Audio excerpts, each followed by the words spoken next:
Any questions you would like to ask? I'm among the seekers on your right side. I've eaten the talk given by Professor Bhatnagar in December 1970. Be a little louder. Louder. In this talk of Professor Bhatnagar.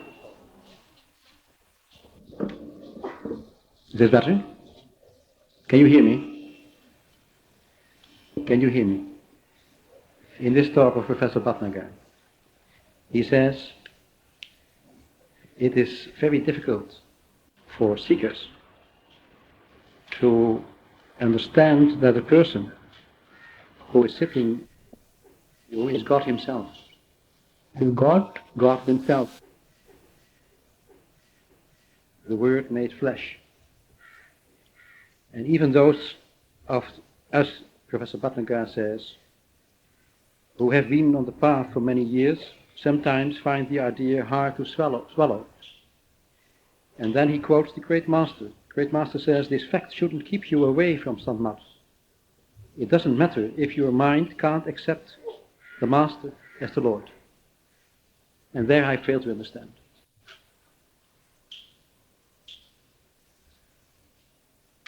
What is the question? My question is, will you explain that to me? Will you explain that to me? How it is that it doesn't matter if your mind can't accept the Master as the Lord. It's very clear. He says it hardly makes any difference whether you accept the Master God or not, as long as you attend to your meditation. If you will continue with your meditation, you yourself will realize the reality of the Master. You can accept him, as Master says, you can accept him as an elder brother, your guide, your well-wisher, your father, but follow him and follow his teaching and live his teaching and attend to your meditation and you yourself will realize the reality what the Master is. It's not so easy to accept him to be the Father.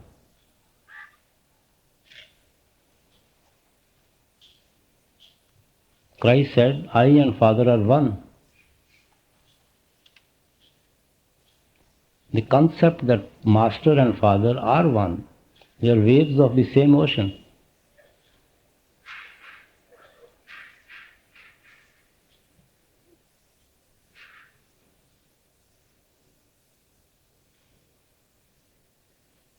What is your question which you want to be more clearer?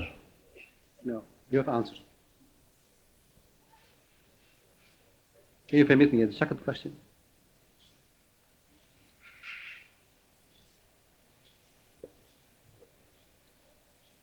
Do you permit me a second question? Yes. Professor Bhatnagar mentioned yesterday the clutches of the devil. Clutches of the devil. Yes, he said so. That is our mind.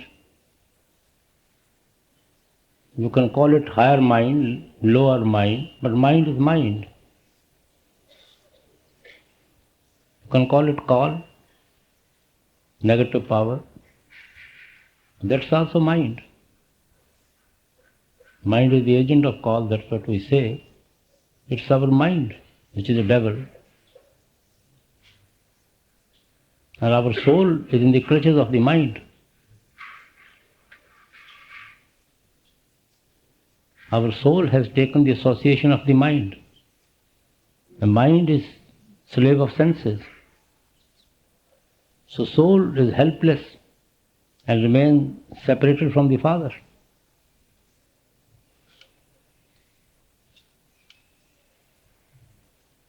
Natural yearning is in the soul for its own origin. Needle is always attracted by the magnet.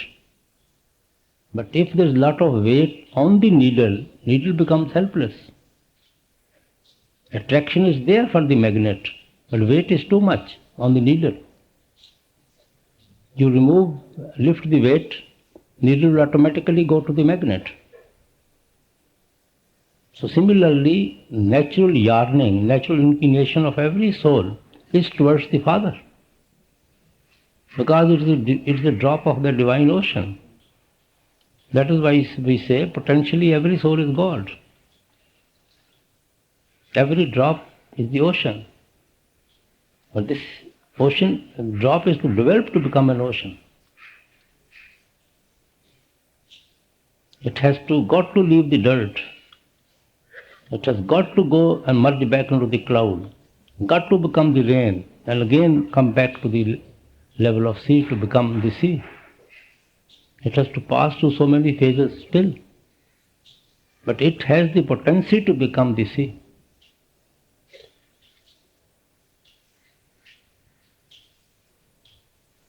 But our soul has taken the association of the mind. So mind is the devil.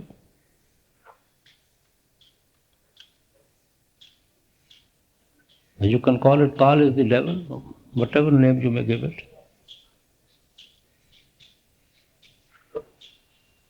Thank you. Maharaji, over here to your right, right. Woohoo. Sorry. 2 questions and a request, please. First question. In the past, if I'm driving along and I see an animal has gotten hit by the side of the road and it's still alive, I will stop, pick the animal up, and take it to the veterinarian. In the cases I've done that, the vet has told me the animal is dying, it's hemorrhaging inside, it's gone into shock and everything. The animal is not going to live. And they give me that choice at that time whether to have the animal put to sleep. And I have told them to go ahead and do so. And I think what the reply is, I have accumulated karma by doing this. Doing what? By giving the okay to put the animal asleep. Giving my? By giving the okay to have the animal put to sleep when the veterinarian says the animal is not going to live, it is dying, is bleeding. And you have not hit the animal, or you have hit the animal? No, I have not hit the animal. I picked it up when it's lying by the roadside. Then? How are you involved with it? Well, instead of just letting the animal die naturally and suffer, I took it into the vet hoping to save it. It was not able to be saved, and by putting it to sleep, I may have made it die. You mean you have put him to sleep? Well, I had given the okay to the vet. I had given the okay to the veterinarian to put the animal asleep. Why should you get yourself involved with it? Okay, that's... Just possible some doctor may come and save the life of the animal? Okay, so in the future, if I see something like that, I should not stop, correct? I should not pick up the animal. Then you help the animal if you can. But why you destroy the animal? Well, veterinarian makes it sound like it's the humane thing to do. Okay, I will not do that in the future. Second question, please. My dad, a couple days ago, was walking along one of the roadsides, and he saw this is probably a silly question, but he saw a couple crows attacking this live frog. And he said it was really a cruel thing to have this frog being attacked by these birds. And my first impression was I would have gone over there and rescued the frog. But then on one hand, you're interfering with the karma that frog had. Is that correct? How are you interfering with the karma of the frog? By saving it from the crows. But that's just an example. There's other things that happen in life. How can you have taken the karma by saving him from the crows? Well, because that way the birds don't kill it. Then you have saved the frog from the killing. You have done good or bad? Well, hopefully I've done good. Then what is the problem? Okay. Well, that's why I ask questions. Oh, I'm sorry. I get expressive with my hands. Sorry. That's why I asked, because I wasn't sure.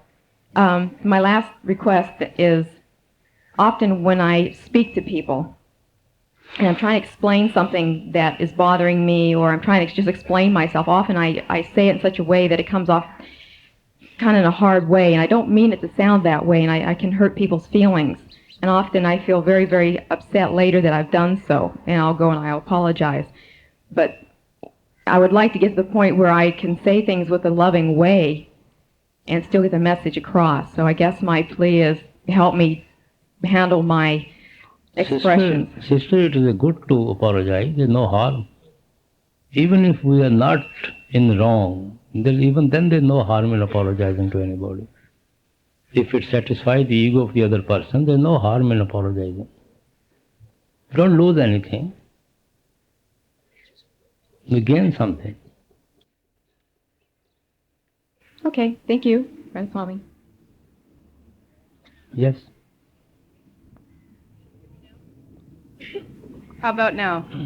Yes, go. please. That's for me.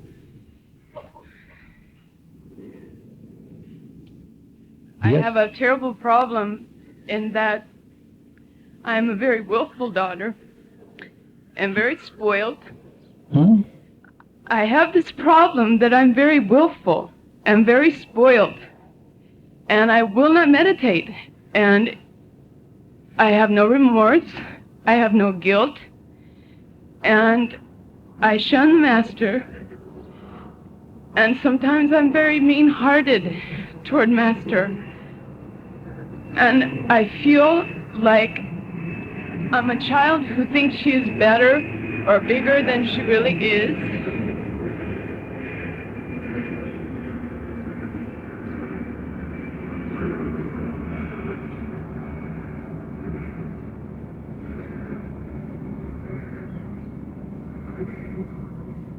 And who doesn't want to work or go through the stages of growing up. I think this is part of a nature and tendency in myself that I do not know what it is, and I want to understand it, but I'm very afraid to understand it. It has come to my attention that it is very hurtful to others, and I do not want to hurt anyone, and I need some help. Sister, whatever has passed is past. There's no need of brooding what has happened. Whatever is left of our life, make best use of it. Attend to your meditation. Make best use of your time now. Thank you, Master. Yes. Master, I'd like to thank you for allowing me to come here and for making it possible at home. Secondly, I'd like to thank you for your help and guidance. Let this Uh-huh. plane.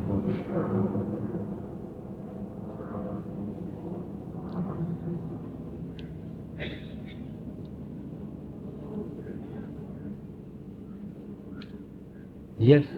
I'd like to thank you for your help and guidance during my time as a seeker and afterwards through your letters. This is my first visit to India, and when I arrived I felt love take on a new dimension. I'd heard about the devotion of Sevadars, but I was struck by the pureness and depth of that love. Father, you have given us all roles to play, and in a less direct way, we do for you. Is it possible to attain this humility and selfless surrender in our everyday lives through constant meditation? Or could it be that these people, these souls, have been satsangis in their previous lives and are in their last now? Can you repeat your question? Is it possible to attain this humility and selfless surrender in our everyday lives through constant meditation? Or could it be that these good souls of the Sevadars have been satsangis in their previous lives and are now enjoying the Well, self-love? sister, those who attend to their meditation, they are also serving. There can be no better service than meditation.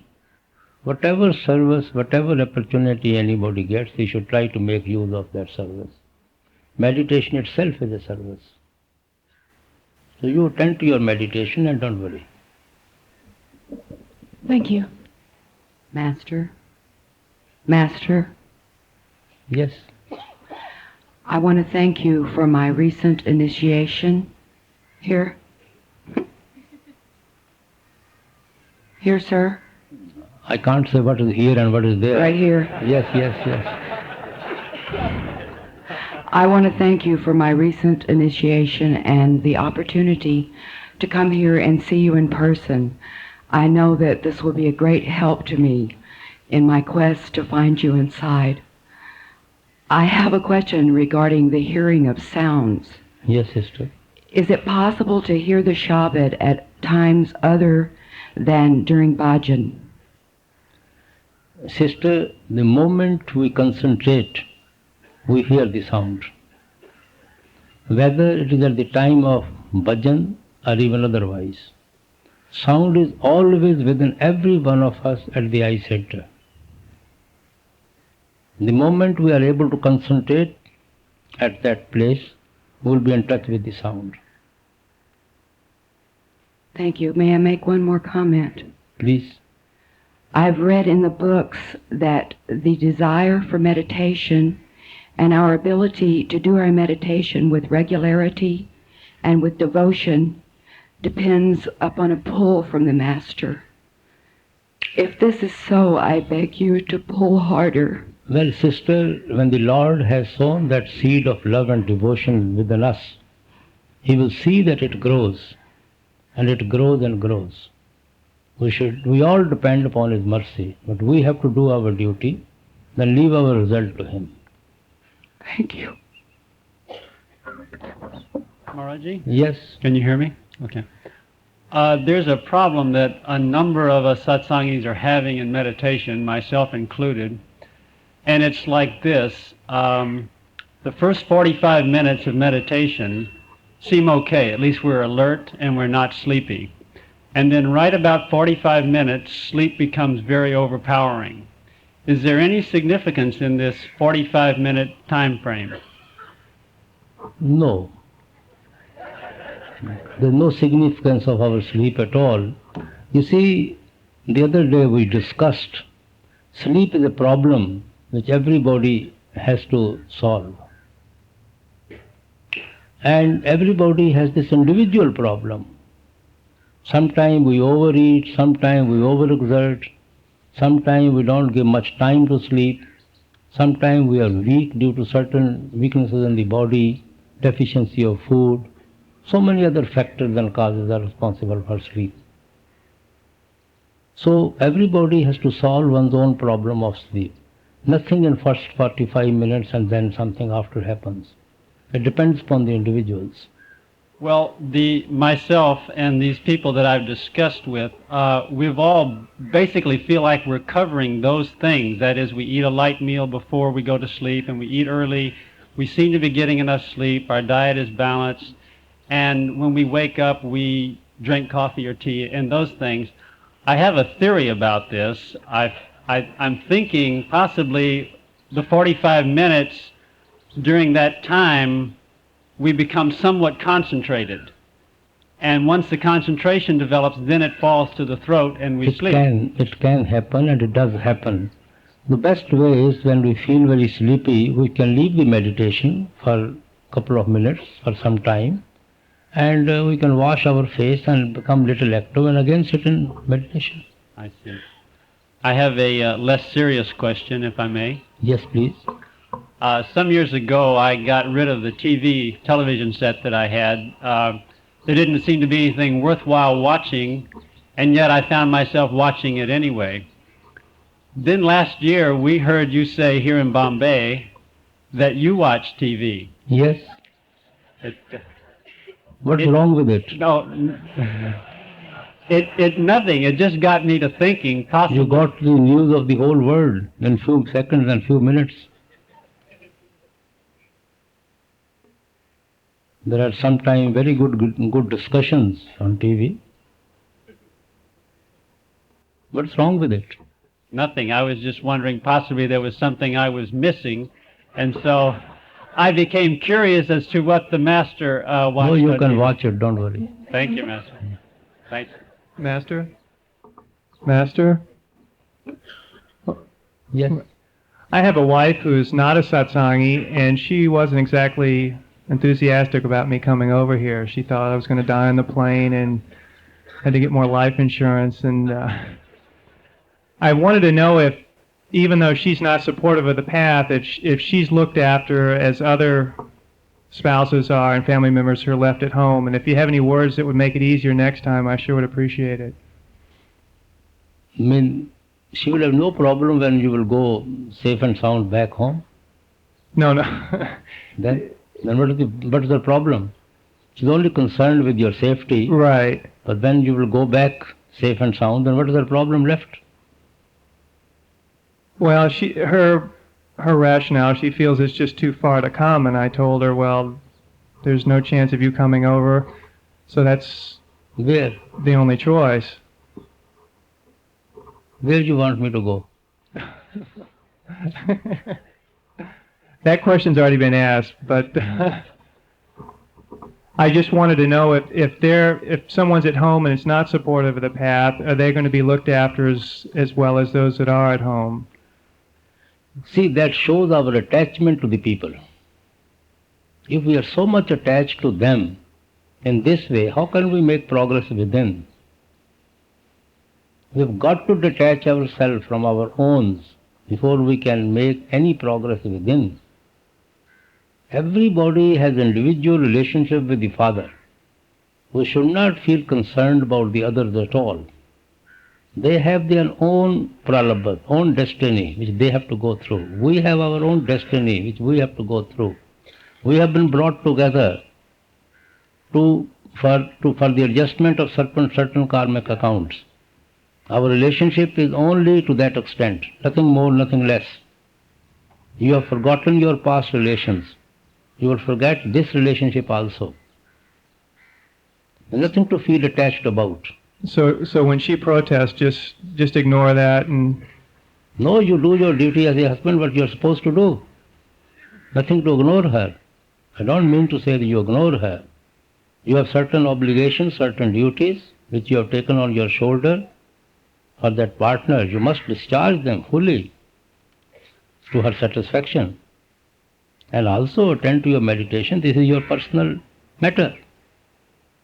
She is not to be involved in it, and you should not try to involve her in your meditation. No, I'm not trying to convert her in any way. It's just when I want to come over here, it's just a very difficult situation. And she should try to understand what you need. You should try to understand what she requires. If we really are interested in each other's welfare, we will do which pleases the other person. We cannot be so selfish in our relationship if we are interested in each other.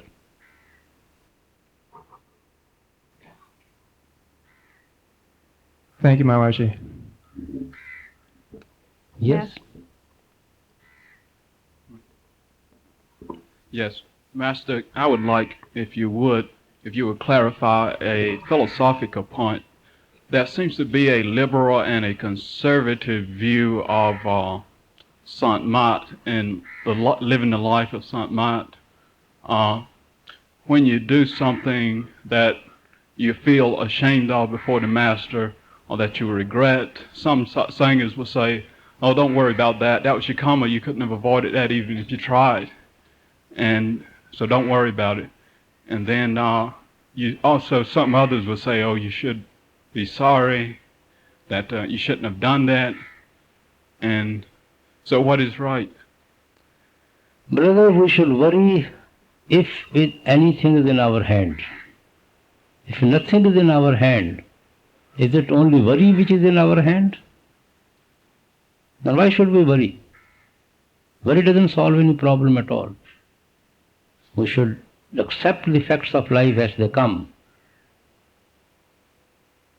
and live to them. Thank you, Master. And accept them cheerfully. Thank you. Master, I'm having a particular problem with my meditation. I have no problem sitting for Simran or Dhyan, but when it comes time to sit in bhajan, I'm unable to sit in that position. Sometimes I just fall over, I go to sleep, I feel pain in my body. It happens over and over and over. Is there something that I can do that will assist me? Sister, you can sit in any posture which suits you. There is no particular posture for hearing the sound. Everybody has to adopt one's own posture. You people are not you see, you have no practice to sit in that particular posture. That doesn't suit you at all. You can sit in a comfortable chair and adopt your own posture. All right. Thank you. Thank you. Master, in meditation, I feel like skipping Simran and going directly into bhajan. Is that all right to do? Pardon? In meditation, I feel like skipping Simran and go directly into bhajan. Is that all right to do? No, first you must attend to Simran, then you try to hear the sound. Because Simran helps us to concentrate. Then we hear the sound better. Concentration is very essential before we can be in touch with the sound within. Yeah. So far, I thought that the images that come up in meditation, like faces, and so that comes up only in Simran. But now I find out that it also comes in bhajan. Is something going wrong? Whatever may come, you keep your attention in Simran. They will all disappear. Yeah. All these images are individual mostly. They are our past experiences, our past relations, past attachments lying dormant in the subconscious. They come out on the surface, they come and go. Don't give any attention to them at all. Yeah. Please, one more question. Yes. I have asked this before, but I still don't know. Is it my mind that is playing games, or is it the normal way of things to go when during bhajan the breathing keeps accelerating?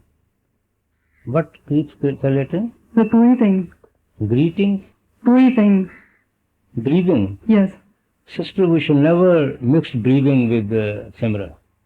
No, it's in bhajan. Even in bhajan, we should not be conscious of our breathing at all. Breathing is a normal function of the body. We should not mix up with our meditation at all.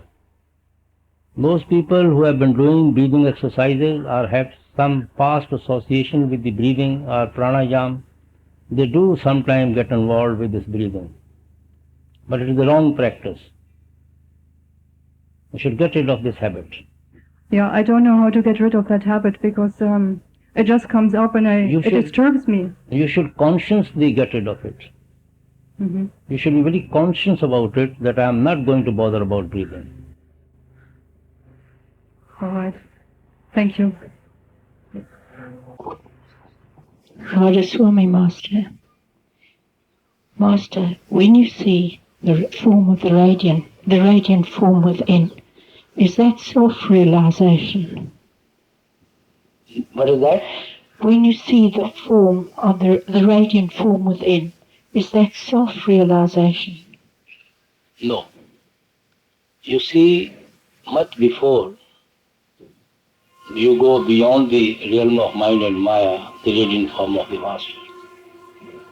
Sometimes we see the glimpses even at the eye center.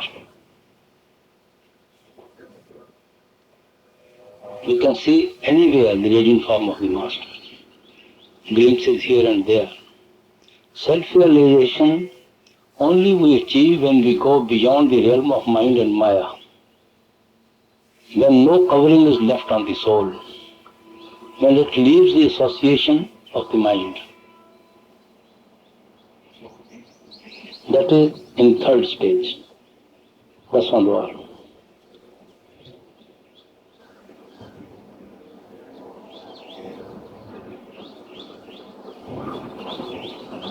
Thank you, Master. Yes.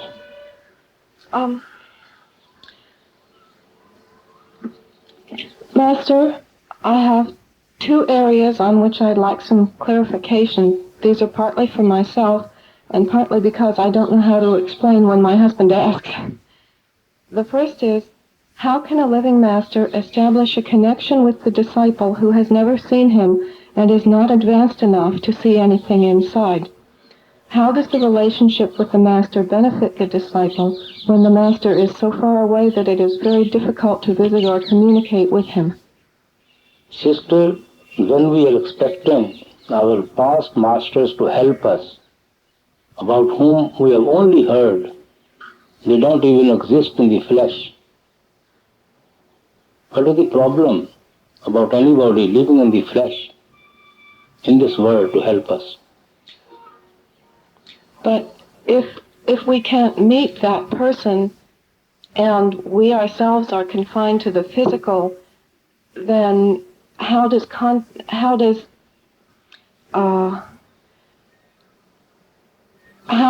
can he contact us? You see, any better than one who I'll tell you, isn't in the body, since we can't talk to either one of them? I know. Master is Shabad, not the body. He projects himself from the Shabad, since he is in the flesh, so he can be anywhere through Shabad. Once he leaves the body, then he cannot help us. Then he only helps us, helps those disciples whom he has put on the path. That also through Shabad, not others.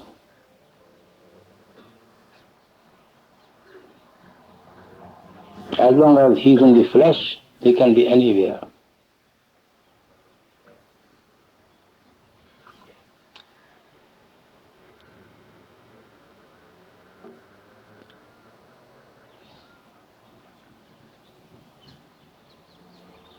The real master is Shabad. So, how does being initiated by the physical master cause us to be connected any more than just learning a technique from a book, for instance? Because he is there to guide us from within. Book won't guide us from within. Even though we can't perceive it, book cannot become the Shabad. Thank you. My second question is, how can we know before we ourselves can see the inner worlds that Swamiji's descriptions are correct? And can you speak about your own personal experiences verifying this? And if so, would you please? And Sister, that way we can challenge even the existence of God. How can we know that He exists? Physically, there is no proof for the God to exist. But we take the collaboration from the mystics and saints when they speak the same language, same experience, and give the same teaching, and give us the same guidance, and same signs, and the same path. That shows what they tell us is right.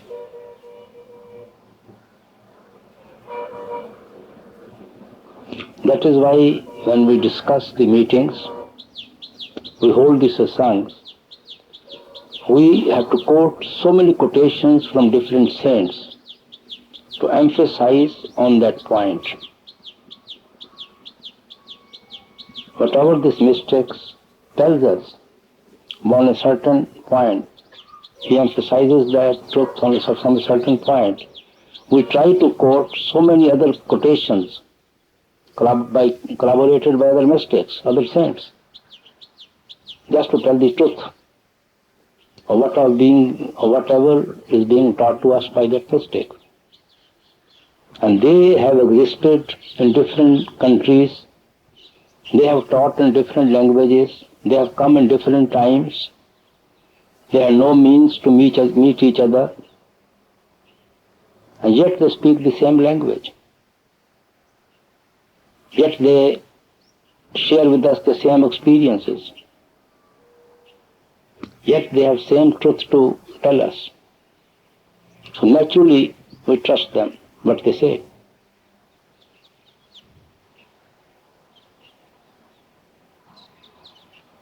It seems to me that it would help if one could hear from a living person that they also have seen these things. Can you, Master, tell us that you have seen? How would you trust him if you don't trust the other saints and mystics? How would you trust him? Where is the surety of our trusting him when we have no faith in the past masters about their teaching, their philosophy?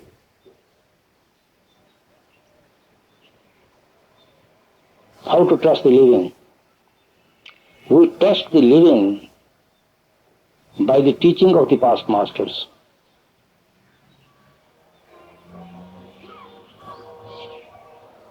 We cannot trust the past masters by a living master. It has to be the reverse. Christ said, as we read in the Bible, how many people trusted him? 12. One betrayed, and the other deceived, and everybody denied. How many people put faith in him? He told them about the kingdom of God is within you. How many people believed in him? He told them the path of light and sound within. He told them, if thy eye be single, thy whole body shall be full of light. Who believed him? Now we believe him. The present people never believed him. He has to quote John the Baptist. He has to quote Moses to impress upon us the truth which he wanted to share with us. Because we had faith in Moses and John the Baptist and not on him.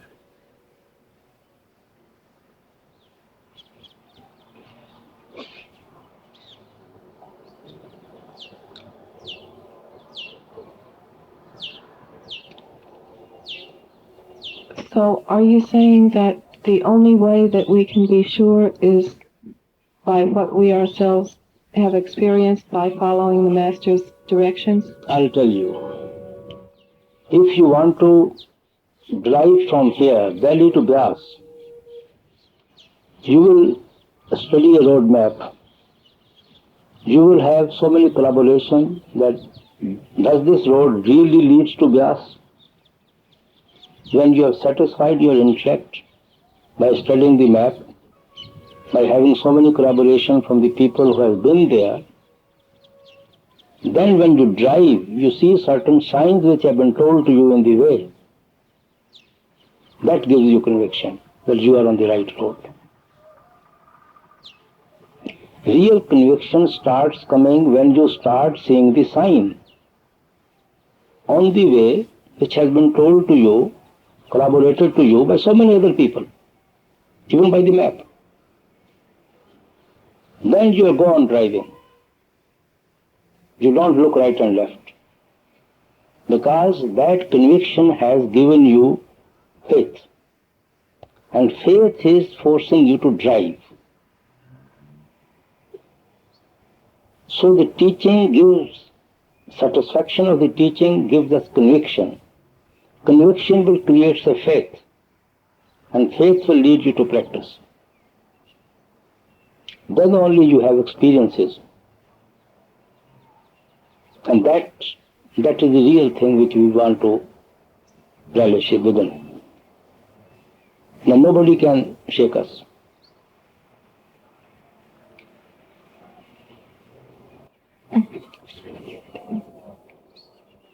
Do you ever give advanced satsangis permission to share what they have found for the benefit of newer students, or for husbands and wives to discuss their experiences in order to encourage each other? You see, it is not in their interest to do it. First thing, their relationship with the Father as an individual is not a mass relationship. It's not a relationship of ego. It's not a relationship of a couple. It is an individual relationship with the Father. It's not something to be shared, it's something to be digested. There's always danger of building an ego within you.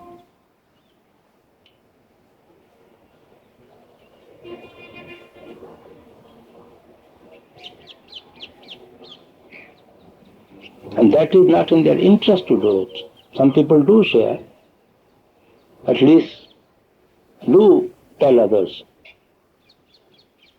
But it is not in the long run, it is not in their interest to do it. Normally, everybody tries to digest them. It is their personal treasure.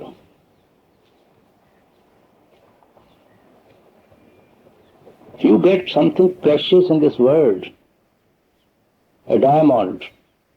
You don't share with everybody. Lest anybody may not deprive you of that, may not cheat you, may not steal you. This is something which makes you Lord Himself, which has to grow to become the Father. How much care we have to take of that?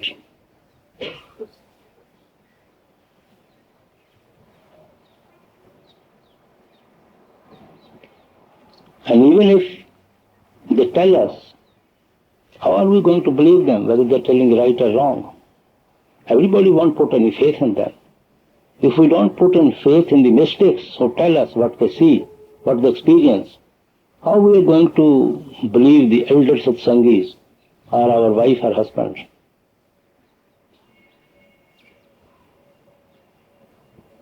We don't believe them even in the worldly things.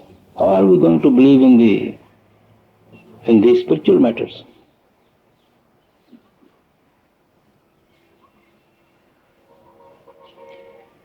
Thank you, Master, very much.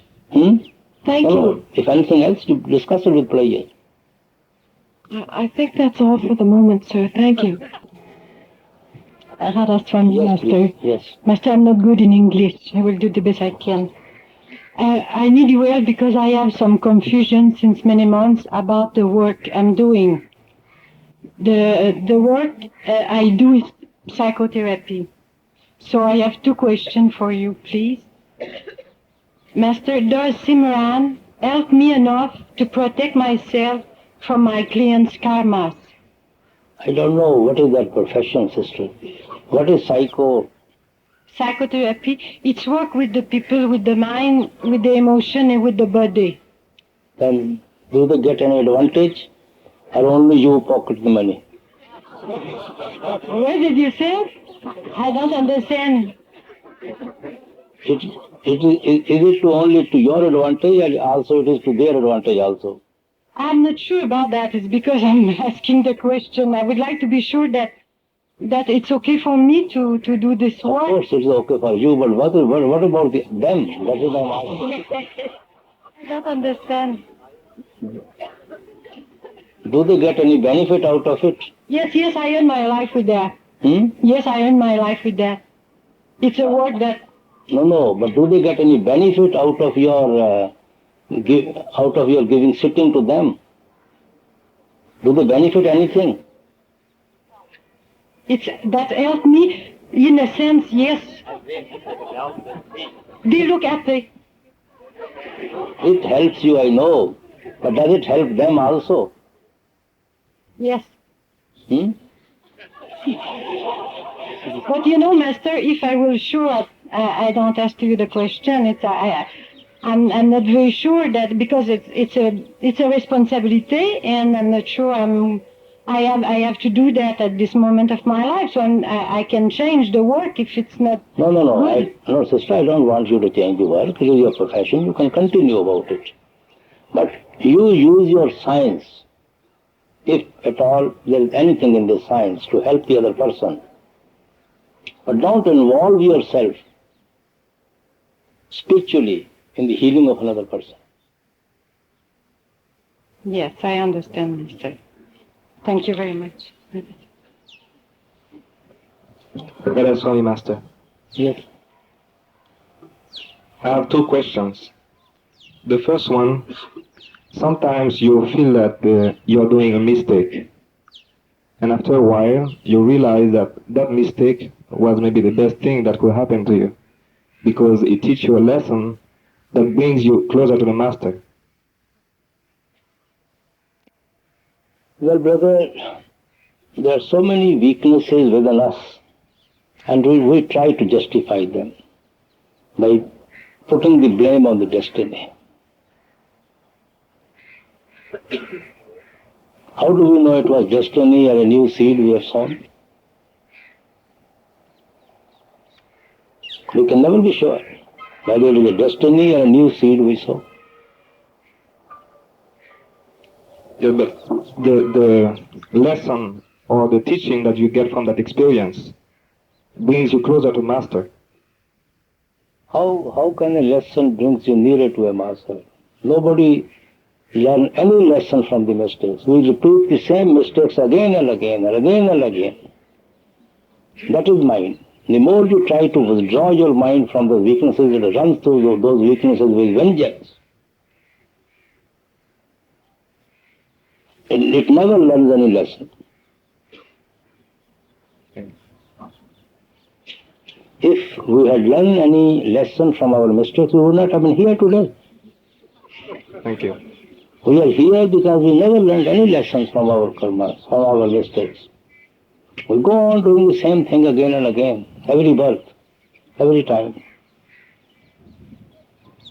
Realizing it is bad, knowing it is bad, knowing it is not in our favor, it is not good for us.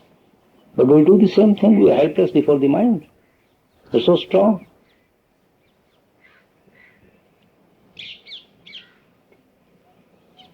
My second question is about the mind of an artist. Because I'm an artist and sometimes I just don't understand what's going on in my mind.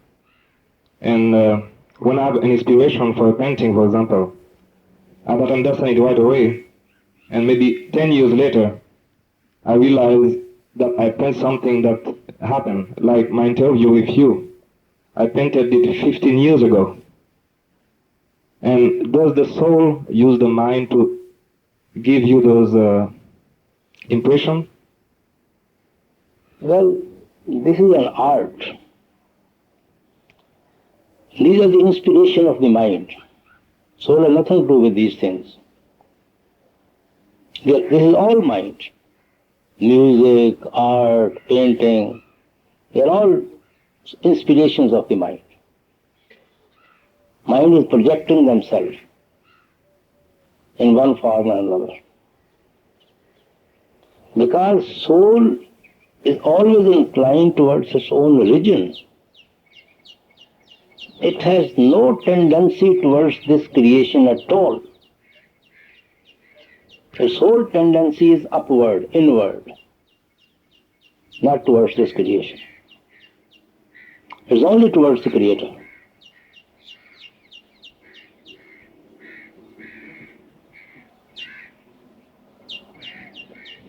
Thank you, Master. Master, I have a few questions here. About 6 months ago, I decided that that's definitely the path I want to go on. And thank you.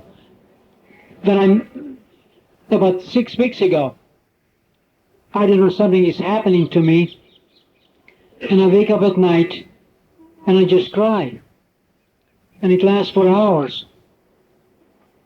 And then my time comes to meditate, another 3 hours. And by the time I'm finished with that one, the night is gone.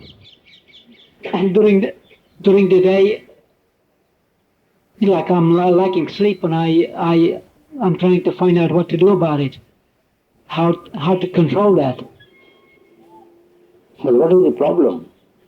I'm not following your point. Oh, the problem is that I'm crying at night. I feel like my inner is being ripped out. Well, brother, don't cry. I can't help it. That's why not, but it just happens.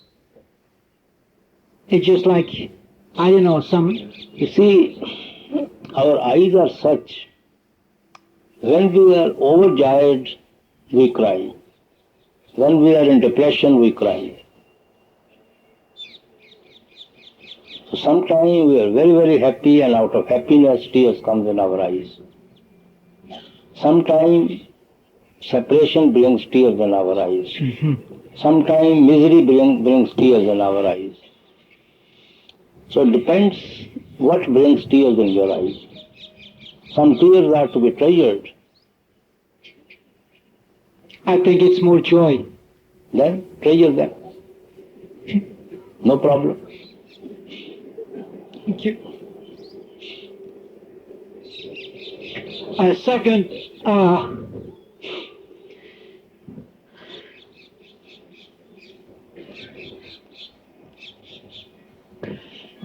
I've been asked many times for my friends and then back in the States that when you're going to see the master. And I said, well, I did not feel that urgent. I said, it doesn't matter if I see him or not, as long as I have him, I can find him within when I meditate. And I just wonder, maybe that's not the right attitude. I felt if I can meditate and have you within, if I see you in physical form, it really doesn't matter. Am I right, or maybe I should change my thoughts about it? Well, it depends on you. If the pull is there to see the physical form, you can't suppress it. It won't let you stay at ease at home. Maybe that's the reason I'm here. Next question.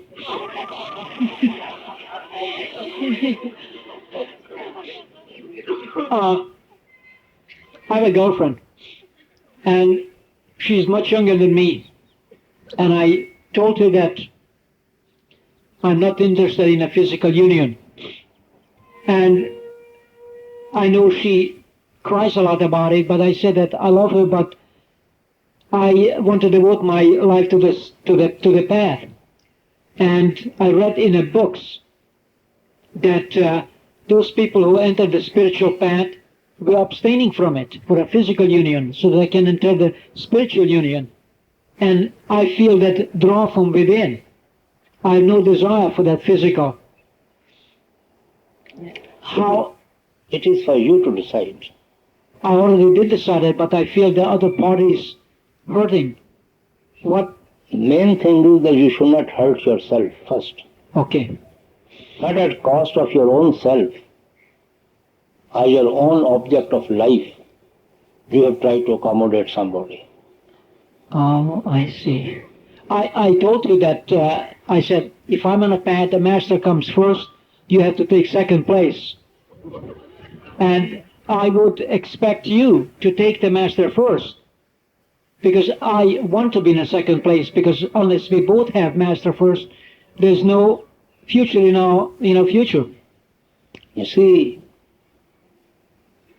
such reasoning is all right, but sometimes one stands on a very slippery ground.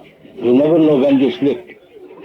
I don't completely understand that. When we are trying to stand erect on a slippery ground, we are never sure how long we can stand there. Okay. Maybe we have to learn how to skate. That is your problem.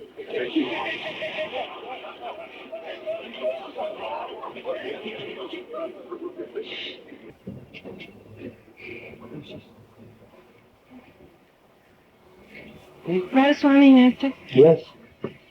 I believe yesterday you mentioned that we are poor beggars. And I was thinking about this and how in the Western society we are taught to be self-sufficient and not to be begging. Master, teach us to beg. Teach us how to beg. Sister, when the pull from within becomes irresistible, you can't help begging. You'll be forced to beg within. You'll be forced to knock within.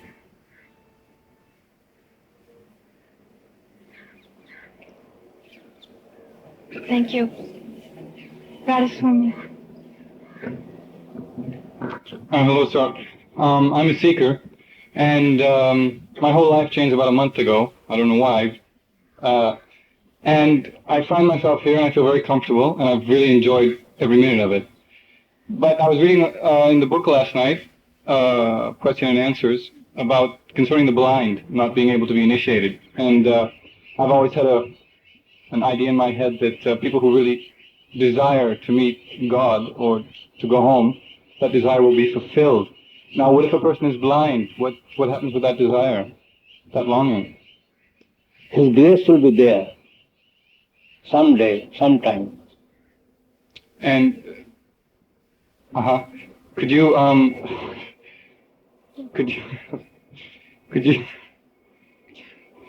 explain to me the actual reason why the blind can't be initiated? I would like to hear that. Brother, blind people have very heavy karmas. Mm-hmm. Very heavy karmas. They have to go through them.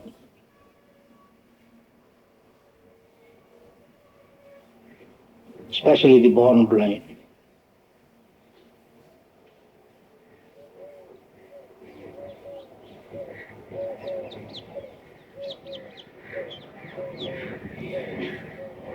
Many things cannot be discussed. We have to face the facts.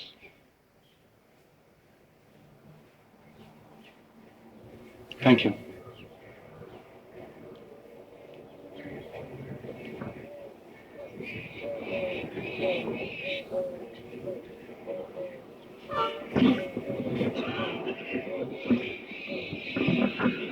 Radhaswami Maharaj. This session has really been the most wonderful, and I'm sure it's still so many days to go.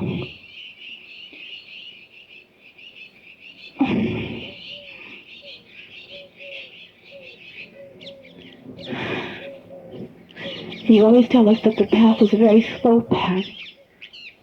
And after many years of trying to meditate, I feel I'm asking a question that's very basic, and yet I'd like to hear your answer. In doing Simran, you always tell us that we should have love and devotion. And yet I find that the only times I am able to do the Simran to the exclusion of all other thoughts is when there is an attitude of such intensity that it almost seems to be hostile rather than devotional. And I think that that's contrary to the teachings that you give us, that it would be better to have the interceding thoughts than to have that hostility almost. Can you explain what my problem is? Sister, we analyze our emotions, our feelings too much, and it leads us nowhere. There is no measure with us to know whether we are tending to our Simran with love and devotion or with hostility. How do we know it is not with love and devotion and it is with hostility? What makes you feel that? I suppose that the reason I feel it's hostility is the only times in life I've felt such intensity is when I felt hostile. No. No? This is possible that generally we attend to meditation when we are conflicted with some problem in life, when we cannot face certain situations, when we try to escape from certain situations, we try to attend to meditation. That is possible. That often happens. But that is not an attitude of hostility. That is trying to make our mind strong to face that situation. to go through that situation. You see, our problem is that everything we try to analyze, and it leads us nowhere. Sometimes we think, I have no love. How do we know that we have no love? If you have no love, how could you be on the path at all?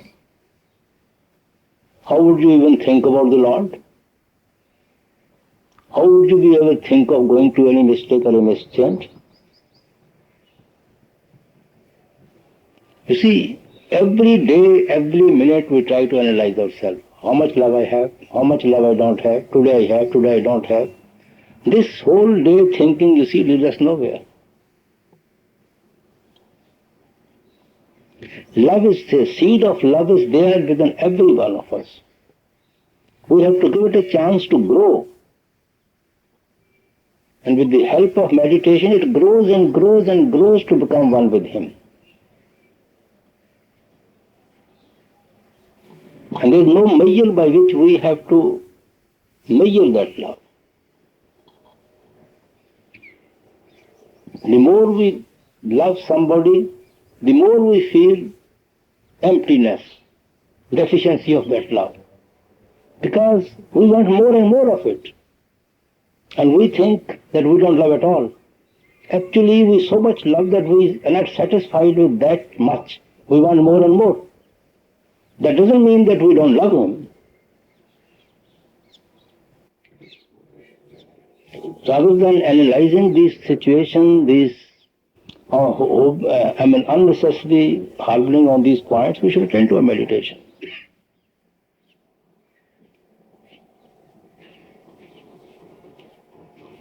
Master, if a satsangi is very attached to an immediate family member and that person dies, does the Master take care of that soul at the time of death? Well, it depends upon the sister individual's karma. If satsangi is not attached to anybody in this creation and is attached to the Shabad and Naam within, there is no reason why should Master not take care of the soul. The soul of the family member? What do you mean by family member? If a satsangi is very attached to someone in their family and that person dies, will the Master take care of that person? If satsangi is attached to the Shabad and not attached to that family member, then only family member can be helped. If satsangi is on the reverse attached to the family member and not to the Shabad, then that family member will pull the satsangi to his own level. In order to help your family member, you should detach yourself from them and attach yourself to the Shabad and Naam. Because we go where our attachments are, where our treasure is, as Christ said. So you have to go where your attachment is. If your attachment is with the Shabad and his attachment is to you, then automatically, one way or another, he will find his way to you. If on the other hand, you are attached to him and not to Shabad, then you will find your way towards him. You mean coming back again in another life? He will pull you to his own level. We go where our attachments are. So it's not, you can't assume that a family member of a satsangi will become a satsangi himself someday. It depends upon their individual karmas. In order to help our family members, we must help ourselves first. That is the only way to help them. We must help ourselves. Their love will pull them to us. Now we have been pulled. I often give an example. If we are attached to a bulldozer and dog, we are holding the chain of a dog, dog will automatically be pulled along with us. You see? And vice versa, it won't happen. So we have to attach ourselves to the Shabad and Naam within. It will pull our soul upward. And if anybody is attached to us, he will automatically, that soul will find its way to us. And that soul is automatically helped.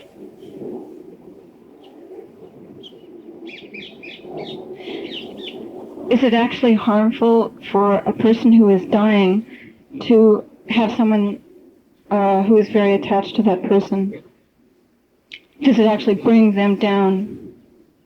It depends upon an individual. Sometimes it does. Because we should try to put his thoughts towards the Father, rather than worry him about our worldly affairs. What will happen to me? What will happen to our children? You see, in order to pull him towards the creation, we should tell him, don't worry about me, just think about the Father, think about the Lord. Have your attention towards the Father. And whatever he, and whomsoever he may be believing, put his attention towards that side. Rather than pull him towards your own side. Yes, I definitely want to be able to do that. At the same time,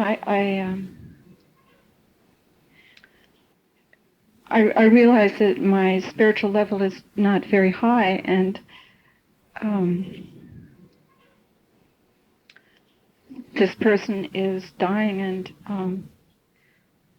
I fear for him, and I don't want to bring his soul down. And I want to be, I would like to feel that. See, we should help them, we should guide them, we should do everything to help them. But we shouldn't be attached to them. We can keep our mind in Simran, we can think about the Shabad, put our attention towards the Shabad. That may help the other person also to some extent.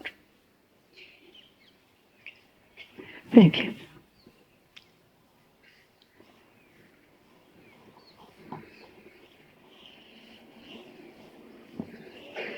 Master, I'm here in the middle. Yesterday you spoke about darshan and the helplessness of a disciple being pulled towards the Master. When we are either in his presence, or if we are reading a book, or even in a meditation, feeling some fullness, being filled by the Master, is this also darshan? If you are feeling about him, if you are thinking about him, if your attention is towards him, you are always with him.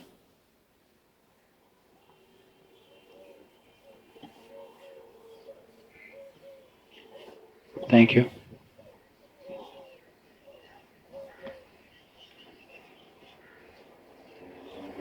Master, there are times I'm miserable because I'm not miserable. I find myself go through periods of time that I'm not miserable over not being with you. I really miss those moments of agony, and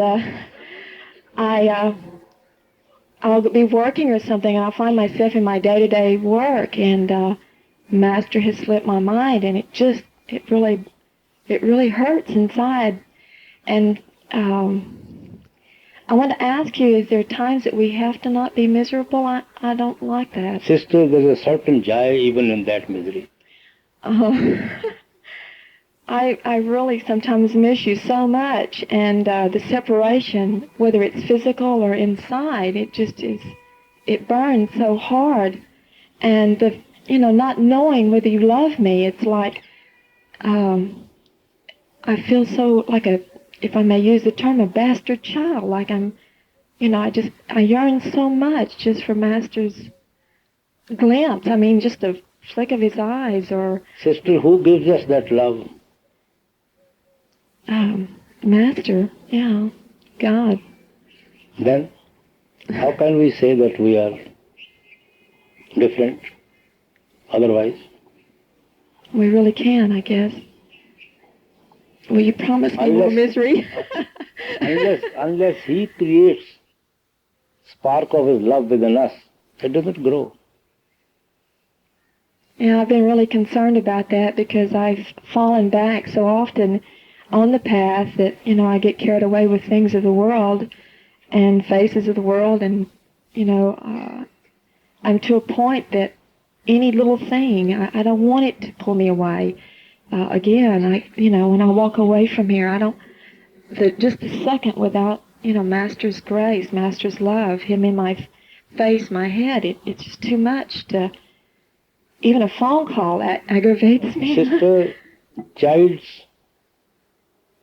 tries to walk, learn to run. Mother is sitting before him, in front of him. She says, come. He tries to get up, tries to run. He falls.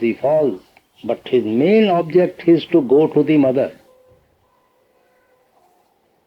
While achieving the presence of the mother, in order to reach the lap of the mother, he falls so many times. He has so many bruises. Ultimately, he learns to walk, he learns to run. He can't avoid those bruises. He can't avoid those falls. He has to pass through those phases. Once we get to Mother's lap, does she allow us in there after we can stand on our own feet? Get there first and find out, huh?